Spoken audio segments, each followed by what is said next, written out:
पौराणिक कथा के अनुसार भारतवर्ष में एक प्रतापी और दानी राजा राज्य करता था। वह नित्य गरीबों और ब्राह्मणों की सहायता करता था, लेकिन ये बात उसकी रानी को अच्छी नहीं लगती थी।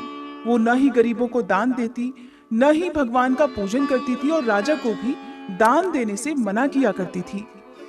एक दिन राजा शिकार खेलने वन को गए हुए थे, तो रानी महल में अकेली थी। उसी समय बृहस्पति देव साधु वेश में राजा के महल में भिक्षा के लिए गए और भिक्षा मांगी।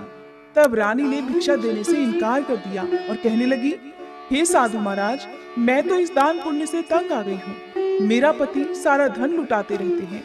मेरी इच्छा है कि हमारा धन नष्ट हो जाए और फिर न रहेगा बांस, न बजेगी बांसुरी। साधु ने कहा, देवी तुम तो बड़ी विचित्र हो। धन संतान तो सभी चाहते हैं, पुत्र और लक्ष्मी तो पापी के घर भी होनी चाहिए। यदि तुम्हारे पास अधिक धन है तो भूखों को भोजन दो, प्यासों के लिए प्याऊ बनवाओ, मुसाफिरों के लिए धर्मशालाएं खुलवाओ। जो निर्धन अपनी कुंवारी कन्याओं का विवाह नहीं कर सकते, उनका विवाह करा दो। ऐसे और कई काम हैं जिनके करने से तुम्हारा यश लोक परलोक में फैलेगा। परंतु रानी पर उपदेश का कोई प्रभाव नहीं पड़ा। वो बोली, महाराज आप मुझे कुछ मत समझाइए, मैं ऐसा धन ही नहीं चाहती जो हर जगह बांटती फिरूं। तब साधु महाराज ने उत्तर दिया, यदि तुम्हारी ऐसी इच्छा है तो तथास्तु। तुम ऐसा करना कि बृहस्पतिवार को घर लीपकर पीली मिट्टी से अपना सिर धोकर स्नान करना, भट्टी चढ़ाकर कपड़े धोना। ऐसा करने से तुम्हारा सारा धन नष्ट हो जाएगा। इतना कहकर वे साधु महाराज वहां से आलोप हो गए। साधु के कहे अनुसार सभी बातों को पूरा करते करते रानी को केवल 3 बृहस्पतिवार ही बीते थे कि उसकी सारी समस्त धन संपत्ति नष्ट हो गई। अब भोजन के लिए राजा का परिवार तरसने लगा। तब एक दिन राजा ने रानी से कहा कि हे रानी, तुम यहीं रहो, मैं दूसरे देश को जाता हूँ, क्योंकि यहाँ पर सभी लोग मुझे जानते हैं, इसलिए मैं कोई छोटा कार्य यहाँ नहीं कर सकता। ऐसा कहकर राजा परदेश चला गया। वहाँ वह जंगल से लकड़ियां काट कर लाता और शहर में बेचता। इस तरह वह अपना जीवन व्यतीत करने लगा। इधर राजा के परदेश जाते ही रानी और दासी दुखी रहने लगी। एक बार जब रानी और दासी को 7 दिन तक बिना भोजन के रहना पड़ा, तो रानी ने अपनी दासी से कहा, हे दासी, पास ही के नगर में मेरी बहन रहती है, वह बड़ी धनवान है। तू उसके पास जा और कुछ ले आ, ताकि थोड़ी बहुत गुजर बसर हो जाए। तब दासी रानी की बहन के पास गई। उस दिन गुरुवार था और रानी की बहन उस समय बृहस्पतिवार व्रत की कथा सुन रही थी। दासी ने रानी की बहन को अपनी रानी का संदेश दिया, लेकिन रानी की बड़ी बहन ने कोई उत्तर नहीं दिया। जब दासी को रानी की बहन से कोई उत्तर नहीं मिला तो वह बहुत दुखी हुई और उसे क्रोध भी आया। दासी ने वापस आकर रानी को सारी बात बता दी। सुनकर रानी ने अपने भाग्य को बहुत कोसा। उधर रानी की बहन ने सोचा कि मेरी बहन की दासी आई थी, परंतु मैं उससे नहीं बोली, इससे तो वह बहुत दुखी हुई होगी। कथा सुनकर और पूजन समाप्त करके वह अपनी बहन के घर आ गई और कहने लगी, हे बहन, मैं बृहस्पतिवार का व्रत कर रही थी, तुम्हारी दासी मेरे घर आई थी, परंतु जब तक कथा होती है तब तक न तो उठते हैं और न ही बोलते हैं, इसलिए मैं नहीं बोली। कहो दासी क्यों गई थी? रानी बोली, बहन तुमसे क्या छुपाऊं, हमारे घर में खाने को अनाज नहीं था। ऐसा कहते कहते रानी की आंखें भर आई। उसने दासी समेत पिछले 7 दिनों से भूखे रहने की बात अपनी बहन को विस्तार पूर्वक सुना दी। रानी की बहन बोली, देखो बहन, भगवान बृहस्पति देव सभी की मनोकामनाएं पूर्ण करते हैं। देखो शायद तुम्हारे घर में अनाज रखा हो। पहले तो रानी को विश्वास नहीं हुआ, पर बहन के आग्रह करने पर उसने अपनी दासी को अंदर भेजा तो उसे सचमुच अनाज से भरा एक घड़ा मिल गया। ये देखकर दासी को भी बड़ी हैरानी हुई। तब दासी रानी से कहने लगी, हे रानी, जब हमको भोजन नहीं मिलता तो हम व्रत ही तो करते हैं, इसलिए क्यों ना इनसे व्रत और कथा की विधि पूछ ली जाए, ताकि हम भी व्रत कर सके। तब रानी ने अपनी बहन से बृहस्पतिवार व्रत के बारे में पूछा। उसकी बहन ने बताया, बृहस्पतिवार के व्रत में चने की दाल और मुनक्का से विष्णु भगवान का केले की जड़ में पूजन करे तथा दीपक जलाए, व्रत कथा सुने और पीला भोजन ही करे। इससे बृहस्पति देव प्रसन्न होते हैं। व्रत और पूजन की विधि बताकर रानी की बहन अपने घर को लौट गई।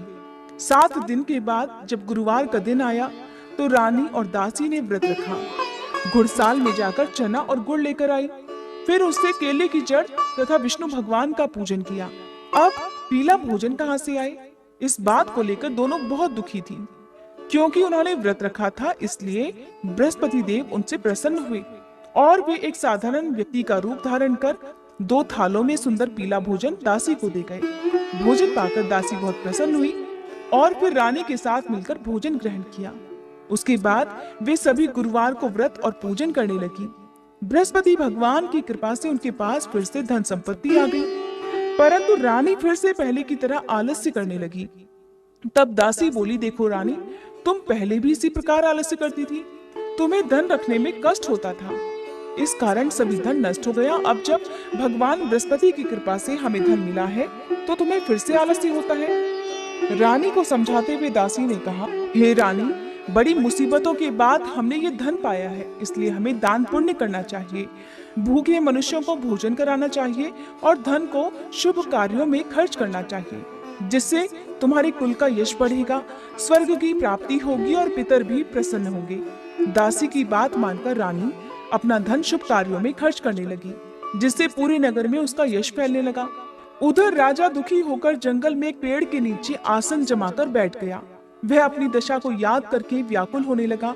वह दिन बृहस्पतिवार का था। एकाएक उसने देखा कि निर्जन वन में एक साधु प्रकट हुए। वह साधु वेश में और कोई नहीं बल्कि स्वयं बृहस्पति देवता थे। लकड़हारे के सामने आकर बोले, हे लकड़हारे, इस सुनसान जंगल में तू चिंता मगन क्यों बैठा है? लकड़हारे ने दोनों हाथ जोड़कर प्रणाम किया और उत्तर दिया, महात्मा जी, आप तो सब कुछ जानते हैं, मैं क्या कहूँ। ऐसा कहकर राजा रोने लगा और साधु को अपनी आत्मकथा सुनाई। तब महात्मा जी ने कहा, तुम्हारी स्त्री ने बृहस्पति के दिन बृहस्पति भगवान का निरादर किया है, जिसके कारण रुष्ट होकर उन्होंने तुम्हारी ये दशा कर दी। अब तुम चिंता को दूर करके मेरे कहने पर चलो तो तुम्हारे सभी कष्ट दूर हो जाएंगे और भगवान पहले से भी अधिक संपत्ति देंगे। तुम बृहस्पति के दिन कथा किया करो, 2 पैसे के चने मुनक्का लाकर उसका प्रसाद बनाओ और शुद्ध जल से लोटे में शक्कर मिलाकर अमृत तैयार करो।